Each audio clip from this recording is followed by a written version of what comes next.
వాగ్దానంబులన్నీ నావే, ప్రతి అధ్యాయము వరుస వచనము జ్ఞాన దివ్య ప్రేమ వాగ్దానములు, గ్రంథ వాగ్దానంబులన్నీ నావే. Every promise in the book is mine. Every chapter, every verse, every line, all the blessings of the mine. Every promise in the book is mine.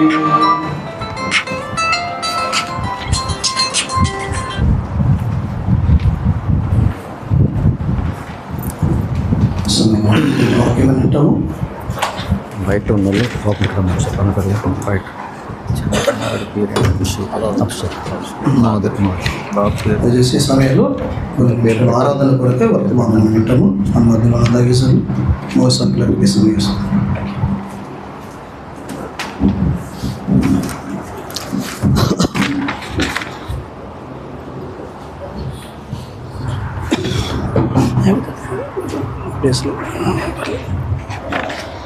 సమయంలో మరి దేవుని యొక్క ప్రేమ కృప ద్వారా ఈ శ్రేష్టమైన దినాన్ని మనం జీవుల మందిరంలో భాస్కరరావు గారు వారి ఫ్యామిలీ దేవుడు చేసిన గొప్ప కార్యాలను బట్టి మనం వారితో మరి సంతోషంలో పాలివారు నొప్పున దేవుని యొక్క వాక్యంలో నుండి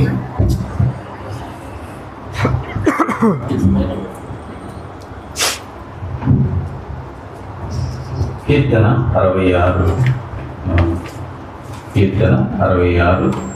16వ వచనము కలిసి అవుతాం. దయచేసి కొంచెం సమయం దేవుని యొక్క శ్రేష్టమైన మాటలు మరి కుటుంబాన్ని బట్టి ముఖ్యంగా అభిషేకం మరి మాటలు వారి దేవుల కుటుంబంలో దేవుడు చేసినటువంటి గొప్ప కార్యాలు విషయమై వారి సంతోషంతో వారి సంతోషాన్ని మనందరితో పంచుకోవడానికి వారు మనల్ని ఆహ్వానించి ఉన్నారు. ఈ సందర్భంగా మనం అందరం కలిసి దేవుని ఘనపరచడానికి పాటల ద్వారా దేవుని ఘనపరిచిన సమయంలో 66వ కీర్తన 16వ వచనము కలిసి మనం చదువుతాం. కీర్తన 66-16 కలిసి చదువుతాం. దేవుని యందు భయభక్తులు గలవారులారా, మీరందరూ వచ్చి ఆలకించుడి. ఆయన నా కొరకు చేసిన కార్యములను నేను వినిపించి. 2వ సమూయేలు గ్రంథం 7వ అధ్యాయం 29వ వచనాన్ని కూడా మనం కలిస్తాం. 2వ సమూయేలు 7వ అధ్యాయం 29వ వచనము కలిసి చదువుతాం. 2వ సమూయేలు 7వ అధ్యాయం 29వ వచనం కూడా కలిసి చదువుతాం. దయచేసి నీ దాసునైన నా కుటుంబము నిత్యము నీ సన్నిధిని ఉండునట్టుగా దానిని ఆశీర్వదించము. యెహోవా నా ప్రభువా, నీవు సెలవిచ్చి ఉన్నావు, నీ ఆశీర్వాదం నుండి నా కుటుంబము నిత్యము ఆశీర్వదించబడునుగా. చిన్న ప్రార్థన చేస్తాం. కళ్ళు మూసుకోనండి. పరలోకపు తండ్రి, మీరు పంపిన మీ కుమారుడైన యేసయ్య ప్రశస్త నామములో నీ స్తుతులు వందనాలు. అనంతడు తండ్రి, ఆకాశము మహాకాశము నిన్ను పట్టుజాలు, ఆకాశమని సింహాసనము భూమిని పాదపీఠమని యెషయా 66:1 కూడా రాసి ఉన్నాడు. మహాఘనుడు, మహోన్నతుడు, పరిశుద్ధుడు, నిత్య నివాసువి, అనంతమైన విశ్వాన్ని దేవా సమస్తమును సృష్టించినవాడు. దేవా విశ్వమంతా కూడా లయమైపోయినా కానీ నీవు నిరంతరము దేవా ఎప్పటికీ ఉండేవాడుగా ఉన్నావు. దేవానికి వందనాలు. మానవుల పట్ల నీ ప్రేమ అపారమైంది, అద్భుతమైంది. ఘనమైన మా తండ్రి, మీ చెడిపోయి పాడైపోయి పతనమైపోయినా కానీ మీ అద్వితీయ కుమారుని పంపి మీ ప్రియ కుమారుడు మా కొరకే కల్వరి శిలువలో వేలాడి మరణించి సమాధి చేయబడి తిరిగి లేచడం ద్వారా మా పాపములకు ప్రాయశ్చిత్తం చేసి మమ్మల్ని మరలా తిరిగి నీ పిల్లలుగా నీ బిడ్డలుగా మార్చుకొని దేవా క్రీస్తునందు పరలోక సంబంధమైన ప్రతి ఆశీర్వాదానికి మమ్మల్ని మీరు పాత్రలుగా ఇచ్చినందుకు నీకు వందనాలు తండ్రి. దేవా, ఇదిగో మీ దాసుడు భాస్కర్ ఉన్న మీ దాసురాలు, వారికి ఇచ్చిన పెద్ద కుమారుడు కుటుంబం, అలాగే చిన్న కుమారుడిని బట్టి కుమార్తెను బట్టి కూడా వందనాలు. చిన్న కుమారుడు అభిషేక్, తన భార్య బిడ్డ మాధుర్యని బట్టి, వారికి ఇచ్చిన కుమారుడిని బట్టి నీకు వందనాలు. ఈ దినాన్ని ప్రేమగల తండ్రి ఆ బిడ్డకి నామకరణం చేయడానికి, అన్నం వడ్డించడానికి దేవా ప్రభా, మరి ఇదిగో తండ్రి భాస్కర్ ఉన్న ఆలోచన చేసి ఈ కూడిక, ఈ కృతజ్ఞత కూడిక ఏర్పాటు చేసుకున్న విధానంలో ప్రభు అయిన దేవాని పరిశుద్ధమైన మీ పాద సన్నిధిలో చేరి ఉన్న వారి పట్ల మీరు చేసిన కార్యములన్నిటి కొరకే మేమందరం నీకు కృతజ్ఞతాస్తుతులు చెల్లిస్తున్నాం. దేవా, ఈ సందర్భంగా ప్రశస్తమైన నీ వాక్యముల నుండి కొన్ని తలంపులు, కొన్ని మాటలు మేము తలపోసుకున్నప్పుడు దేవా, మేము మా కుటుంబాలు దేవా ప్రభా యోగ్యముగా నీ కొరకు జీవించి నిన్ను మహింపరచడానికి సహాయం చేయండి. ఈ దాసును మరుగు చేయండి, ఖాళీ చేయండి. దేవా, మీ ఆత్మ ద్వారా మీరు పంపిన మీ పరిశుద్ధాత్మ ద్వారా నిష్ప్రేయస్కు దాసును పూర్తిగా ఖాళీ చేసి మరుగు చేసి మీ లేఖనాలు మా ఆత్మీయ జీవితానికి ఉపయోగకరంగా ఆశీర్వాదకరంగా ఉన్నట్లు అవసరమైన లేఖనాలు మీరు మాకు తెలియపరచమని యేసయ్య పరిశుద్ధ నామమున అడిగి వేడుకొనుచున్నాము తండ్రి, ఆమేన్. ప్రియులారా, 66వ కీర్తనలో మనం చదివినటువంటి మాటలో 66వ కీర్తన మరలా మనం జ్ఞాపకం చేసుకుంటే ఇక్కడ ఈ మాట సెలవిస్తున్నాడు. 3వ వచనాన్ని చూడండి. 66వ కీర్తన 3వ వచనం, ఎలాగూ దేవునికి స్తోత్రము చెల్లించుడి, నీ కార్యములు ఎంతో భీకరమైనవి, నీ బలాతిశయమును బట్టి నీ శత్రువులు లొంగి నీ యొద్దకు వచ్చెదరు. సర్వలోకము నీకు నమస్కరించి నిన్ను కీర్తించను, నీ నామను బట్టి నేను కీర్తించను. దేవుని ఆశ్చర్య కార్యములను చూడరండి, నరుల ఎడల ఆయన జరిగించే కార్యములను చూడగా ఆయన భీకరుడై ఉన్నాడు అంటున్నాడు. ప్రియులారా, నిజంగా దేవుడు మన కుటుంబాన్ని జ్ఞాపకం చేసుకుంటా ఉన్నాడు. ఆది కాండము నుండి కూడా మనం చూసినట్లయితే దేవుని వాక్యంలో దేవుడు కుటుంబాన్ని దృష్టిస్తున్నాడు అనేది చాలా ప్రాముఖ్యమైన విషయం. ఎందుకంటే అనేక కుటుంబాలు కలిస్తే కదా ఒక సంఘముగా ఏర్పడేది. కాబట్టి దేవుడు కుటుంబాలని కడుతూ ఉన్నాడు. గాడ్ ఈజ్ బిల్డింగ్ ఫ్యామిలీస్ అన్నమాట. దేవుడు కుటుంబాలను కడతా ఉన్నాడు. బైబిల్లో కూడా మీరు చూడవచ్చు. చూడండి, ఆ ఆదికాండం నుంచి కూడా అక్కడక్కడ కొన్ని మాటలు మనం చూస్తే ఆదికాండం 7వ అధ్యాయం 1వ వచనంలో దేవుడు ఇక్కడ నోవాహుతో ఎలాగూ అనడం మనం చూస్తాం. ఆదికాండం 7వ అధ్యాయం 1వ వచనం, యెహోవా, ఈ తరము వారిలో నీవే నా ఎదుట నీతిమంతుడవై ఉండుట చూచితిని గనుక నీవును నీ ఇంటి వారును ప్రవేశించుడి. చూడండి, ఇక్కడ మనం చూస్తే నీవును నీ ఇంటి వారును అంటున్నాడు. నీవును నీ ఇంటి, ఈ మాట ఎవరు అంటున్నాడు? సర్వశక్తి గల దేవాతి దేవుడే ఆయన అంటున్న మాట నీవును నీ ఇంటి వారును అంటున్నాడు. అలాగే ఆదికాండం 18వ అధ్యాయంలో కూడా మీరు చూస్తే ఆదికాండం 18వ అధ్యాయం 19వ వచనాన్ని కూడా చూడండి. దేవుడు అబ్రహాముతో ఇలా అంటాడు. ఎట్లనగా, యెహోవా అబ్రహామును గురించి చెప్పినది అతనికి కలుగు చేయనట్లు తన తర్వాత తన పిల్లలను తన ఇంటి వారును నీతి న్యాయములు జరిగించుచు యెహోవా మార్గములను గైకొనుటకు అతడు వారికి ఆజ్ఞాపించినట్లు నేను అతని నెరిగి ఉన్నానని. కాబట్టి తన పిల్లలను తన ఇంటి వారును అనే మాట అంటే ఇక్కడ మన తలంపు మన ఇంటివారు, మన కుటుంబాలు. అలాగే నిర్గమాకాండములో కూడా మనము 12వ అధ్యాయములో అక్కడ మరణదూత ఐగుప్తులో సంచరించినప్పుడు దేవుడు కుటుంబాల గురించి మాట్లాడడం మనం చూడగలం అన్నమాట. చూడండి, నిర్గమాకాండం 12వ అధ్యాయం 3వ వచనాన్ని చూడండి.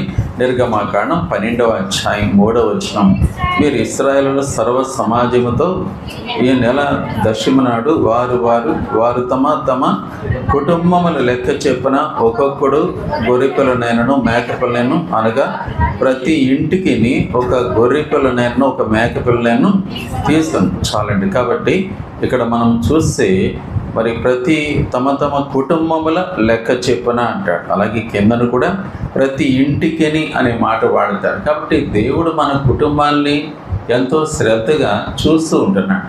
అలాగే యెహోషువ గ్రంథంలో మనందరికీ తెలిసిన మాట 24:15లో యెహోషువ గ్రంథం 24వ అధ్యాయం 15వ వచనంలో మనందరికీ బాగా కంఠస్థవాక్యంగా ఉంటుంది. ఆయా వాక్యాలు మన ఇంట్లో కూడా పెట్టుకుంటూ ఉంటాం.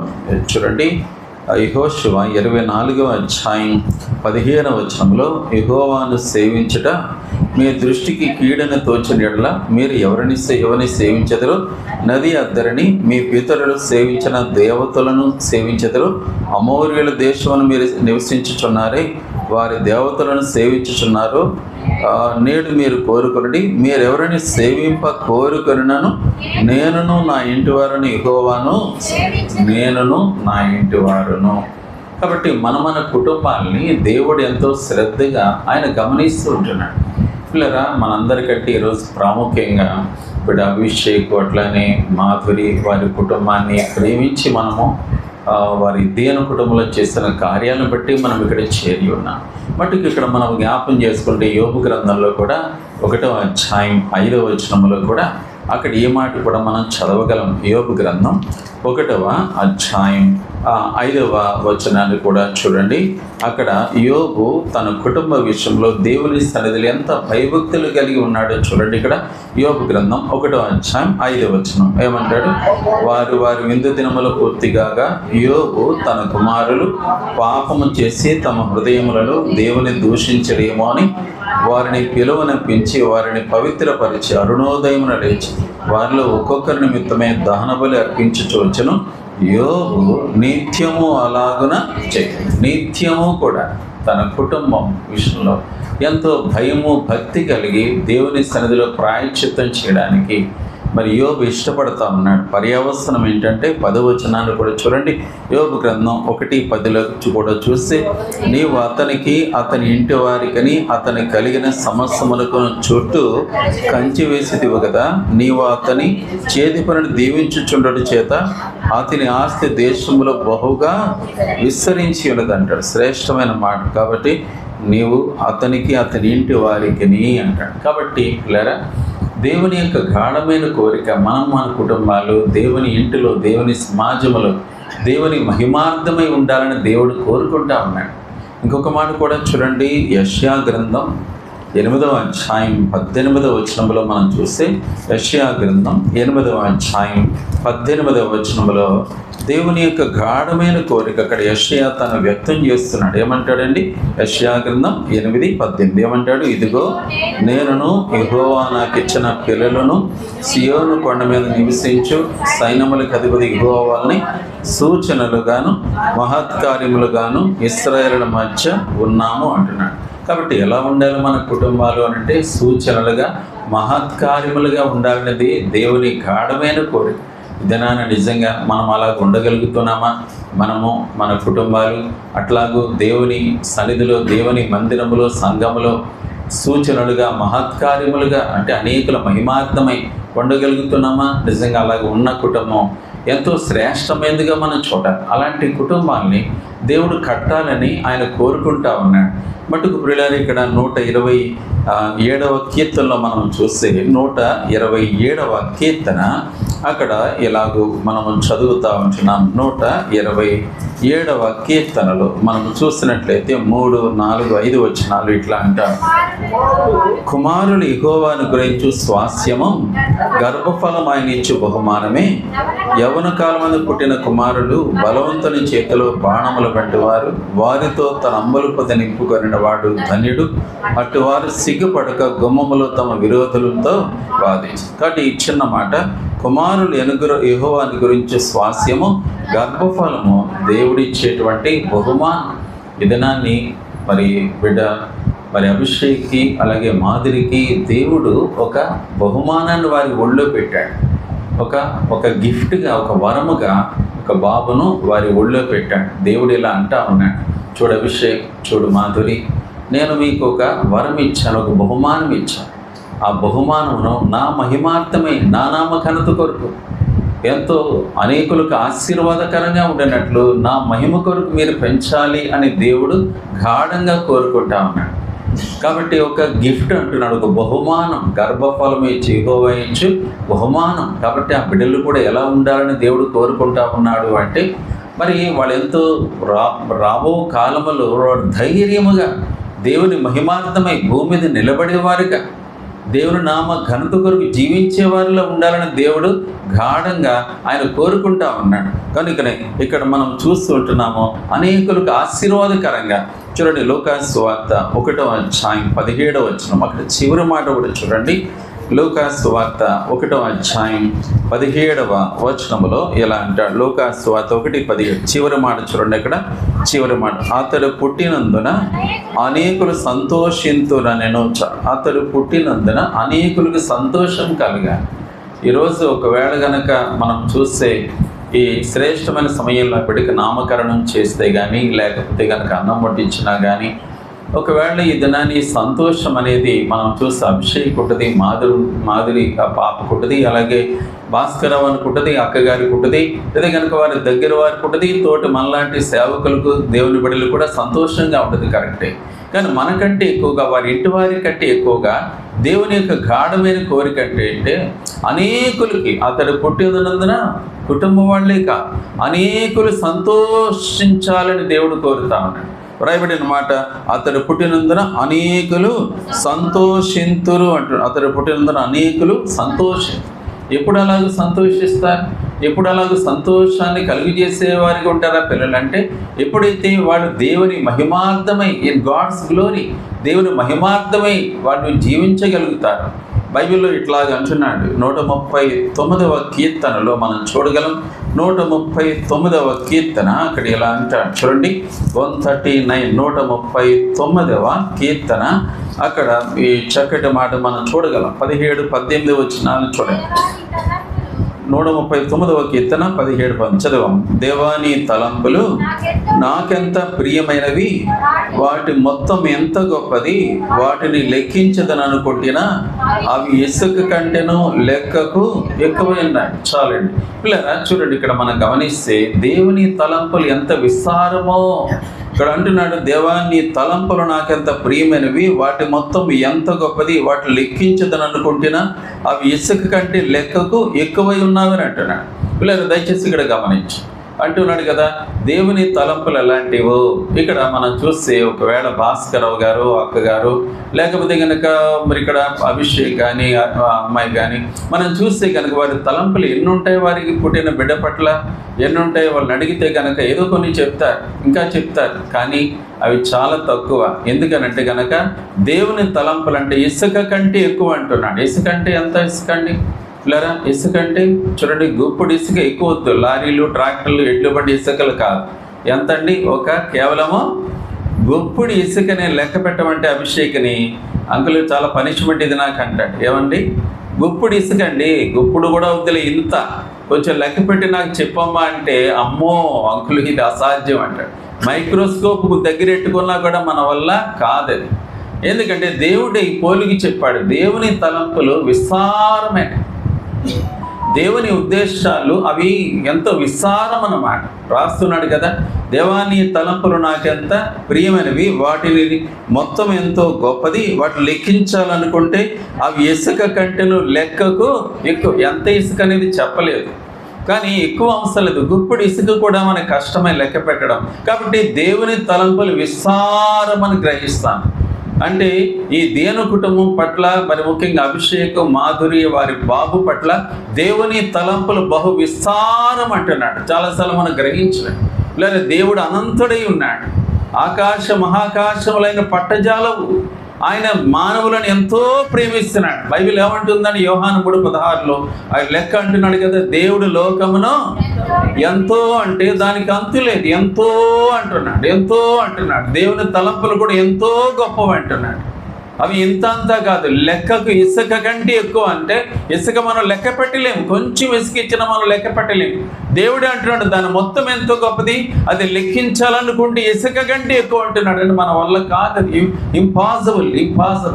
మనం లెక్క పెట్టలేమంటున్నాడు. ఇలా బైబిల్లో మనం చూస్తే నిజానికి ఆ బిడ్డల్ని దేవుడు మనకిచ్చిన బహుమానమును మన పితరుల వల్ల పెంచితే ఎంత బాగు.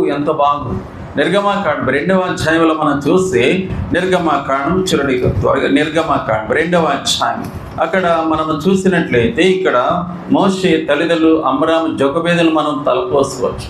వారికి ఒక కుమారుడు పుట్టాడు. పుట్టినప్పుడు ఆ బిడ్డ ఎలా ఉన్నాడు అని అంటే నిర్గమకాండం 2వ అధ్యాయం 2వ వచనం చూడండి. నిర్గమ 2:2 ఏమంటాడు? ఆ స్త్రీ గర్భవతి అయి కుమారుని కని వాడు సుందరుడైనడు చూచి 3 నెలలు వారిని దాచినంటాడు. చూడండి, ఇక్కడ ఈ కుమారుడు పుట్టాడు, వాడు సుందరుడై ఉన్నాడు. సుందరుడు అంటే ఎర్రగా ఉన్నాడు, తెల్లగా ఉన్నాడు, నల్లగా ఉన్నాడు. పిల్లరా, ఇక్కడ తలంపది కాకపోవచ్చు, రాయబడింది ముమ్మార్లు బైబిల్లో రాశాడు. ఒకటి ఇక్కడ రాశాడు, రెండవది హెబ్రీ పత్రిక 11:23 రాశాడు. తర్వాత అపోస్తల కార్యాలు 7:20 కూడా సుందరుడు అన్నమాట బైబిల్ ముమ్మార్లు రాయబడి ఉంటుంది. సుందరుడు అంటే చాలా ప్రాముఖ్యమైన వాడు. ఎవరు గ్రహించారు? అమ్రాము జొకబేదులు గ్రహించారు. ఆ పిల్లవాడు చాలా ప్రాముఖ్యమైన వాడు అని వాళ్ళు గ్రహించారు.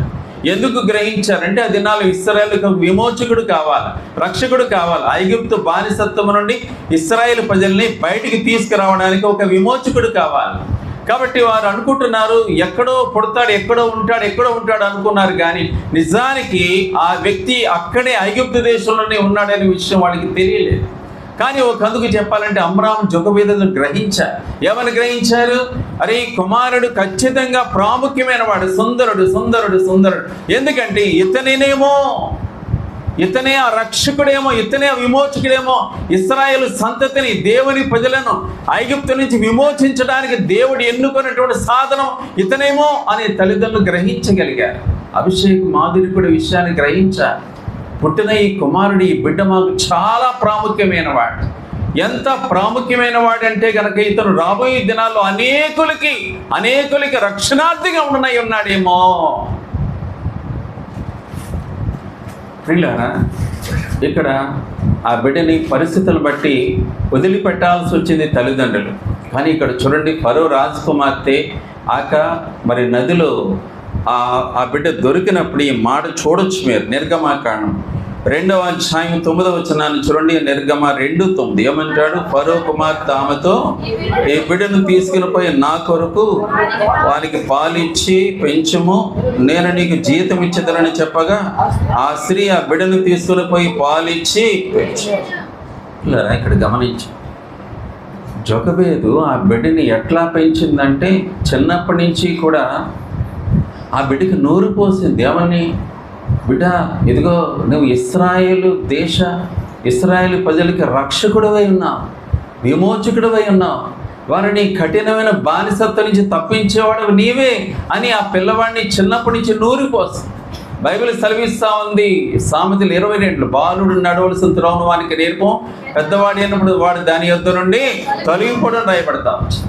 ఇక్కడ మనం చూస్తే కనుక తల్లి జొకబేదు ఎట్లా పెంచగలిగింది ఆ కుమారుణ్ణి అంటే బైబిల్ సెలవిస్తున్న మాట ఇక్కడ నిర్గమకాండం 2వ అధ్యాయం 11వ వచనం చూడండి. నిర్గమ 2:11 మనం చూస్తాం. ఏమంటాడు? ఆ దినములలో మోషే పెద్దవాడి తన జనుల యొద్దకు పోయి వారి భారములను చూచినట్టు. పెద్దవాడైనప్పుడు ఇశ్రాయేలు మధ్యలోకి వెళ్ళాడు.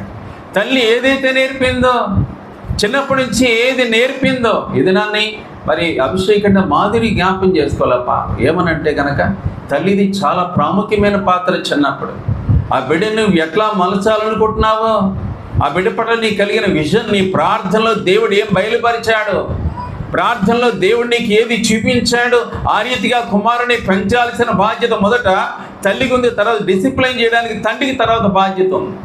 బైబిల్ సెలవిస్తూ ఉంది, ఆ బిడ్డని పాలిచ్చి పెంచాలంటే ఏం పాలంటే 1 పేతురు 2వ అధ్యాయం 1-2 వచనాలు చూడొద్దులేండి. అక్కడ ఏమని రాయబడింది? వాక్యం అనే పాలని రాయబడి ఉంటుంది. వాక్యం అనే పాలతో ఏం పెంచుదాం? పిల్లలు కొంతమంది మన పిల్లల్ని చూడగలం, చాలా ఆశ్చర్యకరంగా ఉంటారు. ఒక దినాన్ని VBS జరుగుతూ ఉంది, వేతలాట ఉన్నది. ఇలా టైంలో ఒక తల్లి చిన్న పిల్లవాడిని తీసుకొచ్చి, వీడు వాక్యాలు చెప్తాడంటే అందరు నవ్వుతూ ఉన్నారు. వీడు వాక్యాలు చెప్పి ఈ బొడ్డోడు ఏం చెప్తాడు అనుకున్నారు. వాడి చేతులు గట్టుగానే దడదడది చెప్తా ఉంటే అందరికి మధ్యలో అందరూ చప్పట్లు కొట్టారు. చిన్న పిల్లగా మరి జోసెఫ్ బ్రదర్ వాళ్ళ అఫ్కోర్స్ ఒక అందరు మనవడు అనుకోండి. అయితే ప్రియులారా, ఆ దినాన్ని అందరూ ఆశ్చర్యపోయారు. నిజమే, ఇంకొక పిల్లవాడిని చూస్తా నేను, వాళ్ళ అమ్మా నాన్న అంటే ఒక సంస్థలో సేవ చేస్తున్నారు, కరెక్టే. కానీ ఆ పిల్లవాడిని వాళ్ళ అమ్మంది, బ్రదర్ మా వాడు 119వ కీర్తన ధారాళంగా చెప్పగలడంటే, అమ్మో నిజంగా 119వ కీర్తన ఎన్ని వాక్యాలు ఉంటాయండి? కదా. కాబట్టి అవన్నీ చెప్పడం కష్టమే. కానీ ఆశ్చర్యకరంగా ఆ పిల్లగాడు చేతులు కట్టుకుని దడదడది చెప్పడం మొదలెట్టాడు. అమ్మ అమ్మ అమ్మ అనుకున్నాం. ఎవరి ట్రైనింగ్ అయి ఉంటుందండి? ఎవరి ట్రైనింగ్? తల్లి బీభత్సంగా నూరిపోసాడు. పటపట లాగి మొత్తానికి ఏం చేస్తుంటుంది, నెప్పేసరికి ఒక టైం వచ్చేసరికి అంత ఘనత చూసిన వాళ్ళకి ఆశ్చర్యం. ఏం తడుంకోట్లా పిల్లగాడు దడదడదడ చెప్తా ఉన్నాడు అంతే. ఇంకా ఎంత ఆశ్చర్యం పిల్ల. అప్పుడు నిజంగా వాళ్ళ అమ్మని చూడాలి, ఎందుకంటే ఆ తల్లి ఎంత చక్కగా నేర్పింది. కాబట్టి ఇక్కడ రాయబడిన మాట నిర్గమకాండం 1వ అధ్యాయంలో మనం చూస్తా ఉన్నాం 9వ వచనంలో, ఈ బిడ్డను తీసుకుని పోయి నా కొరకు వానికి పాలిచ్చి పెంచుము అంటాడు. పాలిచ్చి పెంచుము, నేను నీకు జీతం ఇస్తానంటాడు. కాబట్టి నువ్వు పాలిచ్చి వాక్యముతో పెంచు. ఆ బిడ్డని వాక్యముతో ఇంకో రీతిగా దేవుని సంకల్పములో పెంచు, దేవుని ఏర్పాట్లో పెంచు, దేవుని ఉద్దేశములో పెంచినట్టుగా కనబడతాను.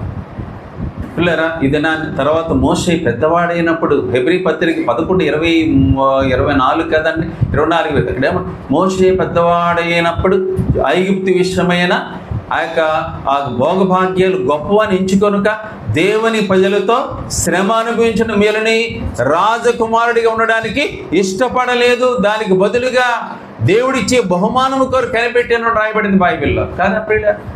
నిజమే. మోషే పెద్దవాడి తల్లి ఎలా పెంచిందంటే ఒక నాయకుడిగా పెంచింది, ఒక నాయకుడిగా పెంచింది, ఒక గొప్ప నాయకుడిగా పెంచింది. ఎలా ఒక నాయకుడు తల్లి తయారు చేసింది. నిజం. అది ఎలా తయారు చేసిందంటే ఇశ్రాయేలుకి ఒక రక్షకుని తీసుకొని వచ్చాను. దేవుని సంకల్పం కరెక్టే, కానీ దేవుడు భూమి మీద మనకి బాధ్యత అప్పగించాడు కదా. దేవుడు భూమి మీద తల్లిదండ్రులకు ఒక బాధ్యత అప్పగించాడు కదా. ఈ దినాన్ని మనం చూస్తే కనుక వీడు అభిషేక్ దేవుడు బాధ్యత అప్పగించాడు కదా. దేవుడు ఏమన్నాడు? గర్భఫలం యెహోవా ఇచ్చు బహుమానం అన్నాడు.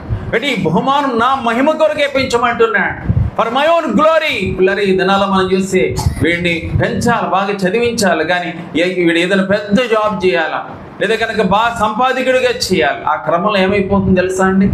ఏమవుతుందండి ఈ రోజుల్లో? ఏమవుతుందండి అభిషేక్? ఏమవుతుంది? మారు మనసు కూడా ఉండట్లా చాలామందికి, తెలుసా అండి? మారు మనసు ఉండదు, వాడికి రక్షణ ఉండదు, ఆసక్తి ఉండదు. దేవుని మందిరాన్ని కూడా సరిగి రారు, వచ్చినా కూడా ఆసక్తి ఉండదు. సువార్త అంటే ఎగేస్తూ ఉంటారు, దేనికి రారు. ఎవరి పిల్లలు అంటే వాళ్ళు విశ్వాసుల పిల్లలే, సేవకుని కుటుంబంలో ఉన్న వారి పిల్లలే. దే డోంట్ హ్యావ్ ఎనీ, వాళ్ళకి ఏ ఇంట్రెస్ట్ కూడా ఉండదు వాళ్ళకి. ఎందుకంటే కనుక తల్లిదండ్రులు ఈ లోకపరంగా బాగా చదివించాలి, పెద్ద చదువు చదివించాలి, పెద్ద ఉద్యోగం చేయించాలి. కానీ గుడ్డి సున్నా ఏం ఉపయోగం చెప్పండి? దాని కొరకు కాదు దేవుడు మనకి బహుమానం ఇచ్చి. అందుకని అభిషేక్ దేవుడు బహుమానం ఇచ్చింది లోకం కొరకు పెంచడానిక, లోక ఘనత కొరకు పెంచడానిక, లోక మహిమ కొరకు పెంచడానిక మన పిల్లల్ని కాదు కదా. No, it's not for that. అందుకోసం కాదు, కానీ దేవుని మహిమ కొరకే పెంచాలని దేవుడు కోరుతాం. కాబట్టి అభిషేక్ వాళ్ళు అలాగూ దేవుని మహిమార్థమే పెంచడం చాలా అవసరమే. అంతేకాదు సమయంలో కూడా తల్లి హన్న ఎట్లాగో ఏ ప్రార్థన అయితే తన పిల్లలు లేనప్పుడు ఏ ప్రార్థన నేర్చుకుందో ఆ ప్రార్థన ఆ తల్లి ఆ బిడ్డకి అనుకూలింపజేసింది. చూడండి, బైబిల్లో మొదటి సమయాల గ్రంథంలో మనం చూడగలం. మొదటి సమయాల గ్రంథం, అక్కడ ఆ తల్లి ఏ ప్రార్థన అయితే తన కష్టంలో నేర్చుకుందో అదే ప్రార్థన సమయాలకి నేర్పింది. ఆ దినాలు కష్టం, మందిరాల్లో పరిస్థితి చాలా కష్టం. చూడండి, మొదటి సమయాలు 1వ అధ్యాయం 28వ వచనం చూడండి. మొదటి సమయాలు 1:28. కాబట్టి నేను ఆ బిడ్డను యెహోవాకు ప్రతిష్ఠించుచున్నాను, తాను బ్రతుకు దినములన్నిటిని వాడు యెహోవాకు ప్రతిష్ఠుడని చెప్పాను. అప్పుడు వాడు యెహోవాకు అక్కడనే మ్రొక్కెను అని, అంటే ఇంగ్లీష్లో వర్షిప్డ్ అని ఉంటుంది కదా. కాబట్టి ఆ పిల్లవాడు చాలా చిన్నోడు, చాలా చిన్న పిల్లవాడు. ఒక దినాన్ని మన ముందర వచ్చి విశ్వాస ఇంటికి పోతే తల్లిదండ్రులు ఇద్దరు అయిపోయిన తర్వాత ప్రార్థన చేసుకుందాం, నువ్వు చేయి బ్రదర్, నువ్వు చేయమ్మా తర్వాత అంటే వెంటనే ఆ పిల్లగాడు అందుకున్నాడు, ఇంగ్లీష్లో దడదడ చేస్తా ఉన్నాడు. ఏమండి చేస్తుంటే నేను కడితే చూసా ఆ పిల్ల తడుంకోట్ల ఇంగ్లీష్లో దారుణంగా దేవుడిని ఆరాధిస్తున్నాడు. చూడడానికి వాడు ఇంతే. ఏ క్లాస్ ఉంటుందండి వాడికి? మనవాడికి మూర్తి గారి కొడుకు ఎంత ఉంటుంది వయసు? ఎంత ఉంటుంది? దొడ్డోడండి బాబు. ఈరోజు ఆరాధనలో అందరితో పాటు ఆరాధన చేసేస్తా ఉన్నాడు. వాడికి బాప్టిజం లేదు కరెక్టే, కానీ అందరితో పాటు ఆరాధన చేస్తా ఉన్నాడు. మా వాళ్ళందరికీ చూస్తారు, కొద్దిగా ఆశ్చర్యంగానే ఉంటుంది. ఎవరు నేర్పడతారన్నది ఎవరు నేర్పుంటారు? తల్లే. నేను పిల్లగాడు చక్కగా తడుముకోడు వాడు. ఒకవేళ ఇంగ్లీష్లో చేస్తామని ప్రభా నేను ఏదైనా పొరపాటు చేస్తుంటే మళ్ళీ ఇంకోసారి చేయకుండా నాకు సహాయం చేయ ప్రభా అంటే ఆ మాటని చాలా రెగ్యులర్గా వాడిన అమ్మ బాగా నూరు పోస్తుంటుంది.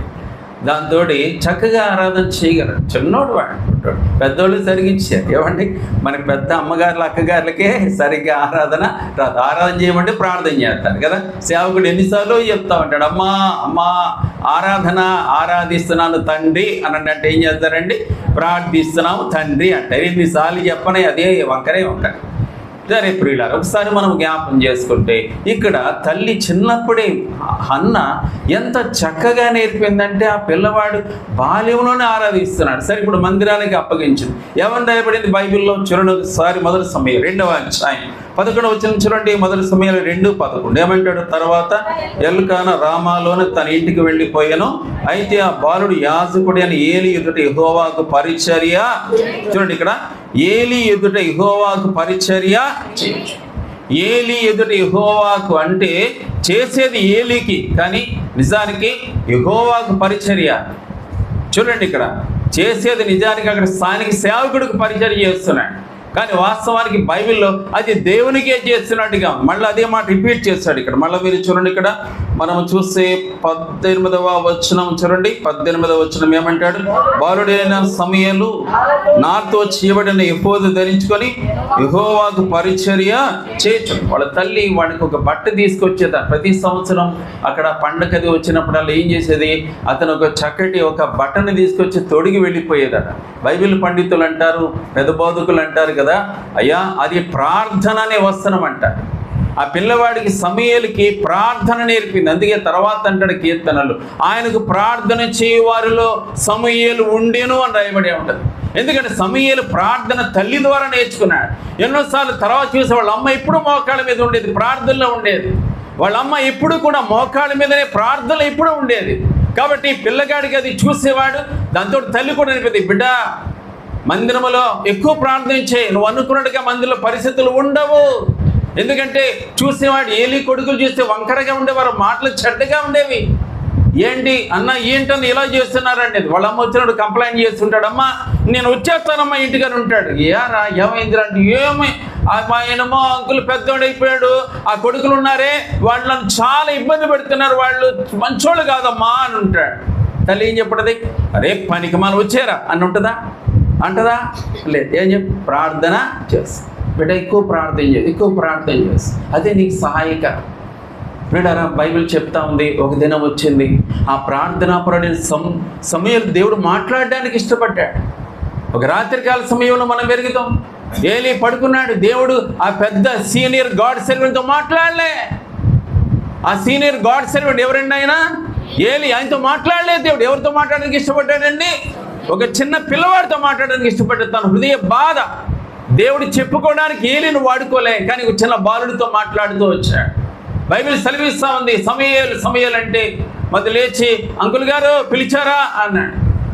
పిలిచారంటే లేదే, నేను పడుకో అన్నాడు. మళ్ళీ సమూయేలు అంటే మళ్ళీ లేచాడు. అంకుల్ గారు పిలిచారా? లేదే పడుకో అని మళ్ళీ అనుమానం వచ్చి వెళ్ళరా.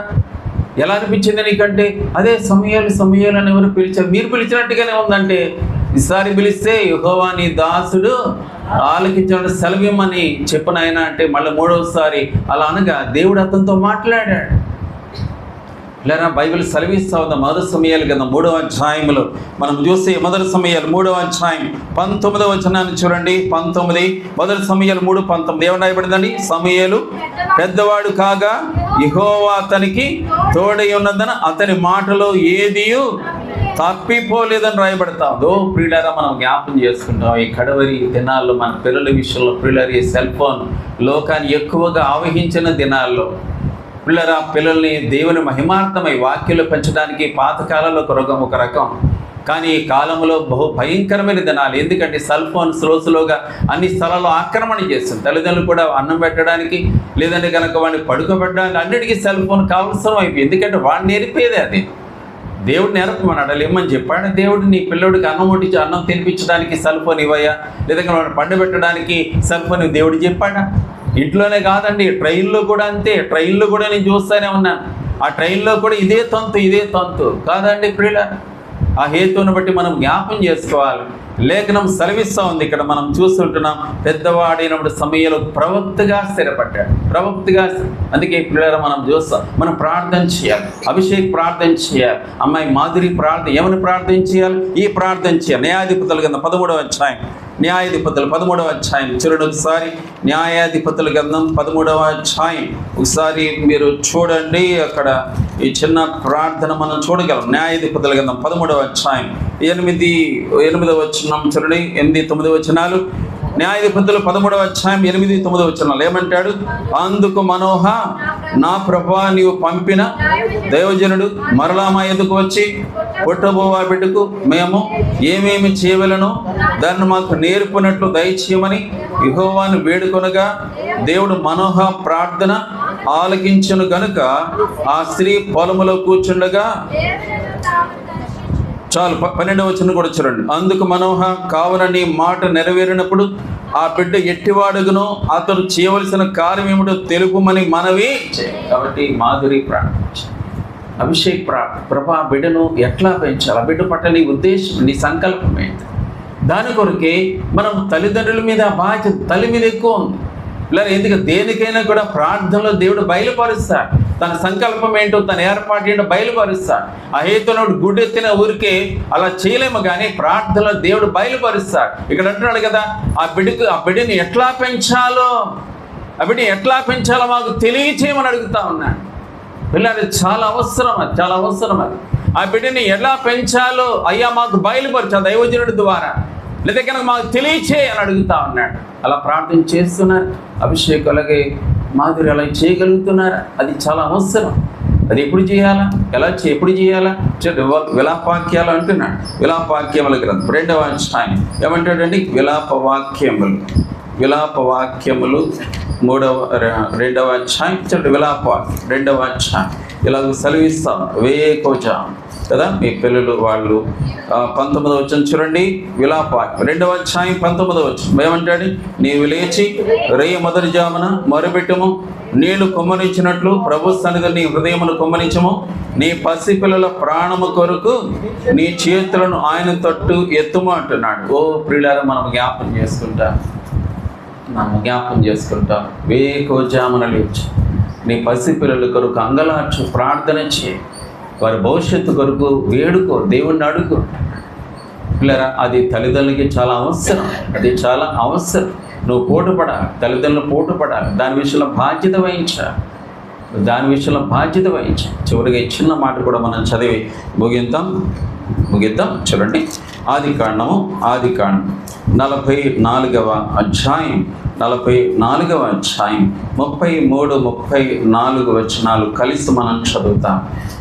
32, 33, 34 కలిసి చదువుతాం. చూడండి. ఆదికాండం 44వ అధ్యాయం 32, 33, 34 వచనాలు కలిసి చదువుతాం. తమ దాసునైన ఈ చిన్నవారిని వచ్చి నా తండ్రికి పోటపడి నీ యొద్దకు నేను అతను తీసుకుని రాని ఎడల నా తండ్రి దృష్టి యందు ఆ నింద నా మీద ఎల్లప్పుడూ ఉండునని చెప్పితిని. కాబట్టి తమ దాసునైన నన్ను ఈ చిన్నవానికి ప్రతిగా ఏలినవాని దాసుని ఉండనిచ్చి ఈ చిన్నవాడిని తన సహోదరునితో వెళ్ళనిమ్ము. ఈ చిన్నవాడు నాతో కూడా ఉంటేనే కానీ నా తండ్రి యొద్దకు నేనెట్లు వెళ్ళగలను? వెళ్ళిన ఎడల నా తండ్రికి వచ్చే అపాయం చూడవలసి వచ్చునని చెప్పి ఇక్కడ యోధా ఈ మాట అంటున్నాడు. ఏమంటున్నాడంటే, ఎవరితో అంటున్నాడు? యోసేపుతోనే అంటున్నాడు. బెంజమిన్ గురించి అంటున్నాడు కదా. మరి అయ్యా, ఆ బిడ్డను కనుక నేను నా తండ్రి యొద్దకు తిరిగి తీసుకురాకపోతే ఎలాగో నేను నా తండ్రి ముఖాన్ని చూడగలను? నేను పూటపడతాను, ఆ బిడ్డ విషయంలో నేను పూటపడతాను అంటూ నీ చక్కటి మాట చూడండి.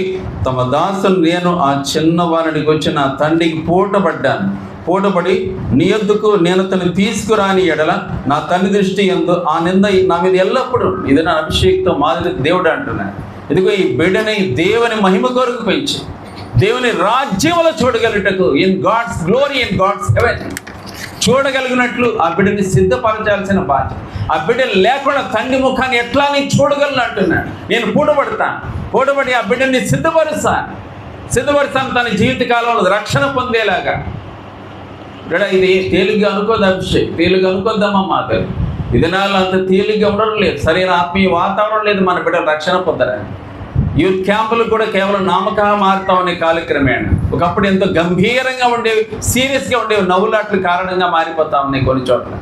అయ్యో ప్రియుడా, ఒకసారి జ్ఞాపకం చేసుకో, ఇదినా నీ పుట్టిన బిడ్డలు రక్షణ పొందాలి, దేవుని తలంపులో పెంచబడాలి, వాళ్ళు మారుమనసు పొందాలి, రక్షణ పొందాలి, రాబోయే కాలం దేవునికి ఉపయోగకరంగా ఉండాలి, సంఘానికి క్షమాపణ కలిగించే వారిగా ఉండాలి.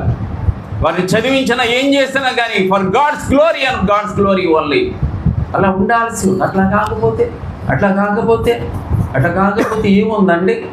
ఏం పెద్ద చదివిస్తే ఏం లాభం? వాడు ఎంత పెద్ద ఉద్యోగం వెలగబడితే ఏం లాభం? వాడి దేవుళ్ళు భయభక్తి లేవు, మందిరానికి రా, ఆరాధనకి రా, సువార్తకి రా, దేవుని పనిలో ఉండరు, ఏ ఉపయోగం అవుతుంది? ఆ హేతువును బట్టి ఇక్కడ అంటున్నాడు కదా యోధ, ఈ చక్కటి మాట అంటున్నాడు. ఈ మాట మరొకసారి 34 కూడా కలిసి చదివి ముగిద్దాం. ఆదికాండం 44:34 కలిసి చదువుదాం. ఈ చిన్నవాడు నాతో కూడా ఉంటేనే కానీ నా తండ్రి యొద్దకు నేను ఎట్లు వెళ్ళగలను, వెళ్ళిన ఎడల నా తండ్రికి వచ్చి అపాయం చూడవలసి వచ్చిననే చెప్పదు. కాబట్టి ఈ మాటలు తలపోసు.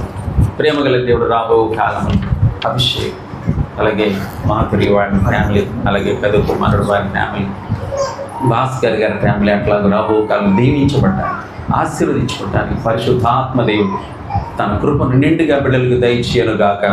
ఆమేన్.